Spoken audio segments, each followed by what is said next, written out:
The past cannot be cured. You can't undo the past, but you can certainly not repeat it. What has happened has happened. What is done cannot be undone.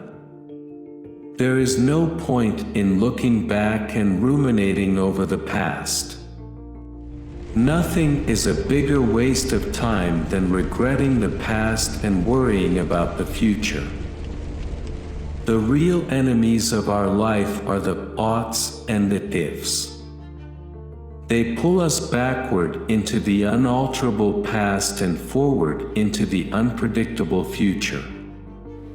If you want the present to be different from the past, study the past. Learn from the past, but don't live there. Build on what you know so that you don't repeat mistakes. Prepare for the unknown by studying how others in the past have coped with the unforeseeable and the unpredictable. The wise man must remember that while he is a descendant of the past, he is a parent of the future. Who controls the past controls the future. Who controls the present controls the past. Forget the past. The first recipe for happiness is, avoid too lengthy meditation on the past. The reason people find it so hard to be happy is that they always see the past better than it was, the present worse than it is, and the future less resolved than it will be. Life is too short to hold on to the past and grudges. When you forgive, you in no way change the past, but you sure do change the future. Forgiving does not erase the bitter past. A healed memory is not a deleted memory. Instead, forgiving what we cannot forget creates a new way to remember. We change the memory of our past into a hope for our future. Inner peace can be reached only when we practice forgiveness. Forgiveness is letting go of the past, and is therefore the means for correcting our misperceptions. When you realize the value of all life, you dwell less on what is past and concentrate more on the preservation of the future. Right actions in the future are the best apologies for bad actions in the past. The past is a stepping stone, not a millstone. For every minute, the future is becoming the past. What matters is to live in the present, live now, for every moment is now. It is your thoughts and acts of the moment that create your future. The outline of your future path already exists, for you created its pattern by your past. The past is a source of knowledge, and the future is a source of hope. Love of the past implies faith in the future. It's the same with success and failure. There's always the momentum thing, but you just have to put whatever happened in the past behind you. Successful people maintain a positive focus in life no matter what is going on around them.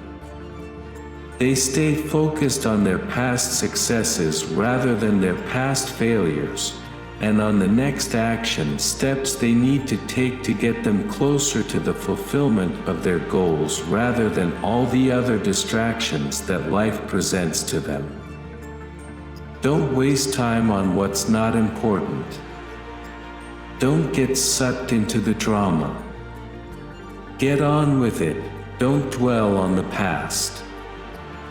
Be a big person, be generous of spirit, be the person you'd admire. We need to look to the future. You can't come up with new things unless you constantly forget the past. There's no reason to keep wearing the same pair of pants. The past is a great place and I don't want to erase it or to regret it, but I don't want to be its prisoner either. The past is our definition. We may strive with good reason to escape it, or to escape what is bad in it. But we will escape it only by adding something better to it. Do not brood over your past mistakes and failures, as this will only fill your mind with grief, regret, and depression. Don't care too much what happened in the past. Prefer to focus on what is coming next and really looking forward to it. Learn from the past, set vivid, detailed goals for the future, and live in the only moment of time over which you have any control, now. We are made wise not by the recollection of our past, but by the responsibility for our future. The past, the present, and the future are really one, they are today. It's great to reminisce about good memories of my past. It was enjoyable when it was today. So learning to enjoy today has two benefits. It gives me happiness right now, and it becomes a good memory later. Yesterday's the past, tomorrow's the future, but today is a gift. That's why it's called the present. We have one life, it soon will be past. What we do for God is all that will last. No matter what has happened to you in the past or what is going on in your life right now, it has no power to keep you from having an amazingly good future if you will walk by faith in God. God loves you. He wants you to live with victory over sin so you can possess His promises for your life today.